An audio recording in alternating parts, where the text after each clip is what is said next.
तो लोगों के तो आपने विचार सुने हैं। यहाँ पे हमारे साथ कथावाचक संत बद्री जी हैं, बद्री जी महाराज जी हमारे साथ हैं यहाँ पर। और 7 दिन की ये कथा होने वाली है, श्रीमद् भगवत कथा। तो स्वामी जी, किस तरीके से रहेगी कथा?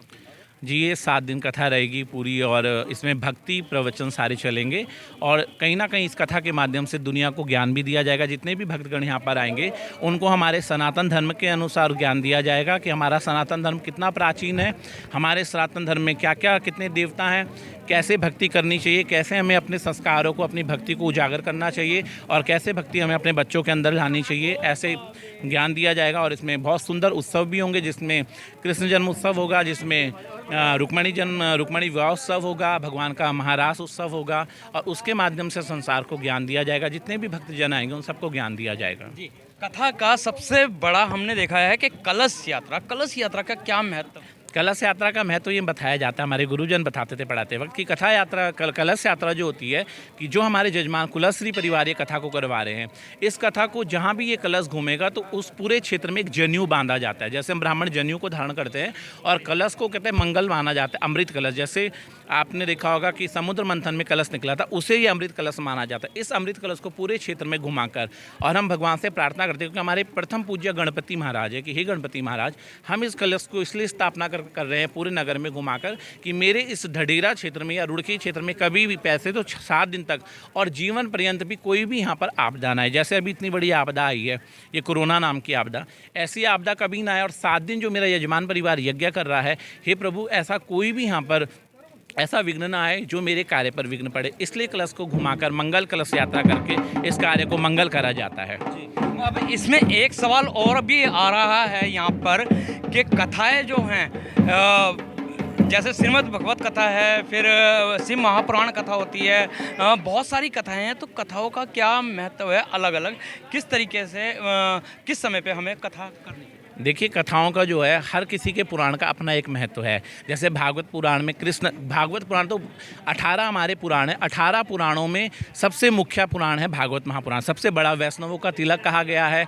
और इस भागवत महापुराण के अंदर आपको सारी कथाएं आती है। जितने भी हमारे पुराण हैं, हमारा यहाँ तक कि वेद, विज्ञान, ज्योतिष, सारा इस भागवत के अंदर आता है।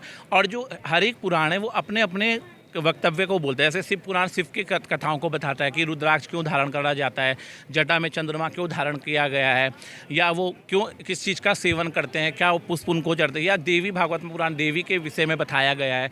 ऐसे हर पुराण में उस देवता का महत्व है। परंतु एक भागवत महापुराणी है जिसके अंदर 17 महापुराणों का पूरा बताया गया है, पूरी कथा है 17 महापुराणों की। इसलिए इसे वैष्णवों का तिलक और सबसे बड़ा पुराण माना गया है। और इसी से हमारा, आप देखेंगे, अध्यात्म, वेद, ज्योतिष शास्त्र, विज्ञान शास्त्र, जो साइंस जिसको आप कहते हैं, वो सब हमारे इन पुराणों से, इन वेदों से ही निकला हुआ है। लेकिन अगर तो विज्ञान की बात करें हम, तो विज्ञान कहते हैं आध्यात्मिक और विज्ञान दोनों अलग है। देखिए, ऐसे वो गलत है। अभी आप देखें, हमारे जो ब्रह्मा जी के जो हमने पढ़ा है, जो हमारे गुरुजनों ने पढ़ाया है, हमारे 4 वेदों से ही साइंस निकली है, ये विज्ञान निकला है। और ये विज्ञान जो कि आज साइंस नहीं मानता, पर कहीं ना कहीं साइंस अब मान रहा है, कहीं ना कहीं साइंस अब मान रहा है कि परमात्मा है। जब आपने देखा होगा श्वेतबिंदु रामेश्वरम की खोज हुई है, तो नीचे जब गए हैं साइंटिस्ट तो वहाँ पर निकला है, उन्होंने देखा है कि नीचे पुल है। द्वारिका में गए तो उनको पुरानी द्वारिका दिखेगी, आप देख रहे हो। तो कहीं ना कहीं साइंस अब मान रहा है कि ये धर्म है और धर्म से ही हमारा सनातन धर्म इतना पुराना है कि इससे ही सारी चीज़ें निकली हैं, सारी चीज़। तो चमत्कार और जो इनका एक साइंस के, अगर तो हम परिभाषा में बोलते हैं, उनका एक प्रैक्टिकल क्या अंतर है?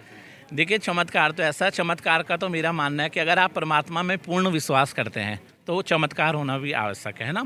और अगर आप ये सोचें कि रोग, बीमारी या कष्ट से, क्योंकि साइंस का अगर हम कहीं डॉक्टर की लाइन पे देखें, हम सोचें हमें कैंसर हो गया और उसमें चमत्कार होगा, तो वो नहीं हो सकता। क्योंकि रोग, बीमारी तो जो हमको, फिर दूसरा ये कर्म भूमि है और ये भोग भूमि है। तो जो हमें भोगना और कर्म, जो हमारे कर्मों में भोगना लिखा होता है, हमें भोगना ही भोगना है। तो चमत्कार तो होता है, परमात्मा करते हैं हमारी लाइफ में चमत्कार, पर इतना ज़्यादा चमत्कार नहीं कि बिल्कुल अंधविश्वास में हम लोग ना डूबे, है ना। भक्ति करें, पर जो हमारे कर्मों में उसको तो हमें मानना ही पड़ेगा।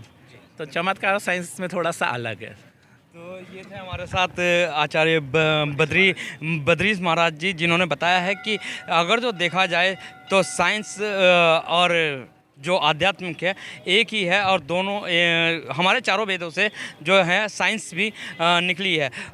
विश्वास करो, अंधविश्वास मत करो और भक्ति में जीवन जियो। भगवान आपके जीवन में भी चमत्कार करेंगे। तो दृष्टि न्यूज़ में बने रहिए। इसी तरीके के सांस्कृतिक और धार्मिक प्रोग्राम हम लेके आते रहेंगे आपके पास। जब तक के लिए दीजिए इजाज़त। जय हिंद, जय भारत, जय उत्तराखंड।